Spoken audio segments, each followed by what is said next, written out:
इमरान खान साहब जो इल्जामात लगा रहे हैं, इसका ISPR की तरफ से बड़ा सख्त जवाब आया है। और एक बात तो बहुत लॉजिकल की गई है कि कानूनी कार्रवाई करें, क्योंकि ये तो एक हमारे यहाँ एक ट्रेंड बन चुका है कि इल्जामात लगा दिए जाएं। खान साहब जब इतना कैटेगोरिकली एक सर्विंग अफसर के ऊपर इल्जाम लगाते हैं, तो क्या ये बेहतर ना हो कि खान साहब जो आवाम के सामने हर बात करने के लिए मशहूर हो चुके हैं, अब वो उसके सबूत भी रख दें कि उनके पास क्या सबूत मौजूद है?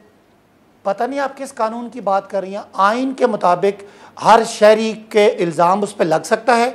अगर एक आदमी पे 2 कातलाना हमले होते हैं, एक कातलाना हमला हुआ है और दूसरे का उनका क्या पूरा प्लान था, उनको गोलियां लगी हैं और वो किसी एक बंदे का नाम नहीं ले सकते, और दूसरी तरफ वही आपका मुल्क का कानून है। शर्मिंदा हो जाए हम सारे कि एक बंदे पे 145। सुने मुझे पता, एक मिनट ठहरे ना, मुझे बताएं, इमरान खान पे 145 FIR हुई, आपको और गौरी साहब को कुछ नहीं हुआ, और इमरान खान पे कातलाना हमला हो, वो किसी अफसर का नाम लें तो आपको बुरा लगता है? क्यों भाई, हर बंदा आइन में बराबर है।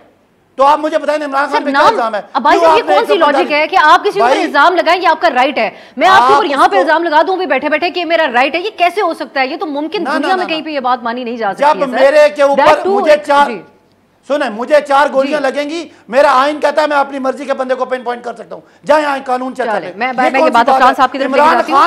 इमरान खान पे 145 FIR है, वही आपको कोई परवाह नहीं है।